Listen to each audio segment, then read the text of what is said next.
Homelessness in America is at a record high with more than 770,000 people unhoused in 2024. While the government doesn't track the number of unhoused who are working, shelter service agencies do and say that number is also growing. It's a symptom of what's being called the affordability crisis. For tonight's interview, John Dickerson spoke to author Brian Goldstone for his new book, There Is No Place for Us, Working and Homeless in America. You write that the term working homeless seems like an oxymoron. Tell us who would fit in that category and why it's an oxymoron. Yeah, so in America today, across the country, a low-wage job is homelessness waiting to happen.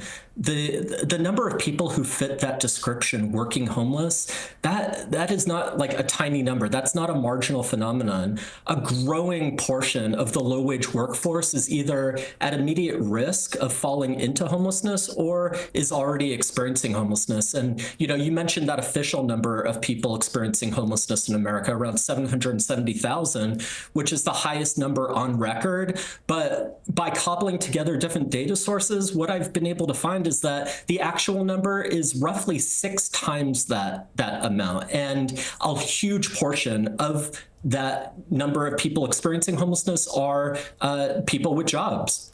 You have a startling statistic in the book. It says, today there isn't a single state, metropolitan area, or county in the United States where a full-time worker earning the local minimum wage can afford a 2-bedroom apartment.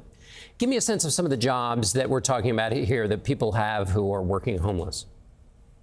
Yeah, we're talking about people who are working at McDonald's, who are working at Walmart, who are packing boxes for Amazon, who are doing airport runs for Uber and Lyft. And when they finish their shifts, they're returning not to an apartment, but in many cases, they're sleeping in the very car that they just did that airport run in. Or it's a family that when the mom gets off work at Walmart, they're going to a shelter, or they're doubling up with others, or increasingly, they're going to these squalid extended stay hotel rooms. You focused on Atlanta. Why there? And is Atlanta idiosyncratic or representative of larger trends?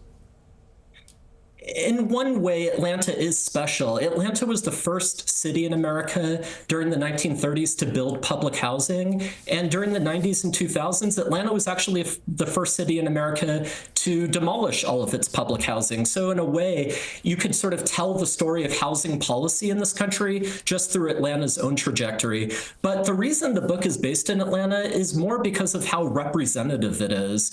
Over the last decade or so, Atlanta has undergone this dramatic renaissance, this much celebrated transformation of its urban core. And that is a trend that we're seeing across the country. We're seeing, unemployment at a record low. We're seeing the economy in these cities booming, and we're also seeing the very people who power those economies, the very people doing the jobs that make our cities run. They are increasingly not just getting pushed out of their neighborhoods, but they're being pushed out of stable housing altogether. So 20 seconds left, Brian. Is that why you say families are not falling into homelessness, they're being pushed? Absolutely. Homelessness in this country is a policy choice. That's a choice that we as a society have made. And it also means that we have a choice to stop this devastating trend. Brian Goldstone, the book is There Is No Place for Us, Working and Homeless in America. Thank you so much.